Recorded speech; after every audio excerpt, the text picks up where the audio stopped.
తెలంగాణలో రేవంత్ రెడ్డి పరిపాలన ఎట్లా అనిపిస్తుంది అనుకుంటున్నారు? తెలంగాణ ఈ రెడ్డిస్ ఎంతమంది ఉండరు, చెన్నారెడ్డి తర్వాత ఈయన రెడ్డి వచ్చిండు సీఎం రాజశేఖర్ రెడ్డి. రాజశేఖర్ రెడ్డి ఆడు ఖతర్నాక్. తర్వాత ఈయన వచ్చిండు రేవంత్ రెడ్డి.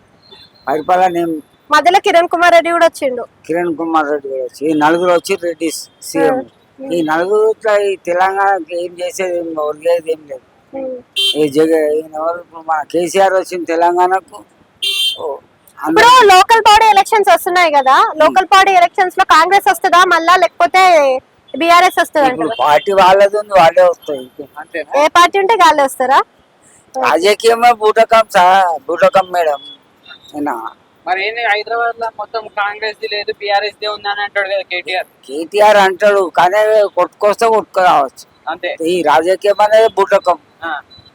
ఏ టైంలో ఏది వస్తాయనే చెప్పలేము గ్యారంటీగా. అంతే అంటావు. అంటే కేసీఆర్ బెస్ట్ అంటావా? కేసీఆర్ తెలంగాణకు చాలా మంచిగా చేసి, కానీ ఆయన అప్పులు చేసిన అంటున్నాడు కదా. ఆయన అప్పులు చేసిన ఒకరి మీద ఒకటి చెప్పేది అది రాజకీయం. రాజకీయంలో మీ అనుభవం ప్రకారం చెప్పండి, ఏది ఫ్రీ ఇస్తే బాగుంటది జనాలకి? ఇది ఫ్రీ అంటే ఫ్రీ ఇస్తున్నారు కదా, బస్సులు ఫ్రీ ఇస్తున్నారు, కరెంట్ ఫ్రీ అది ఇస్తున్నారు. కొన్ని రోజులే మేడం. అది మళ్ళీ బడ్జెట్ లేదని మళ్ళీ లేదా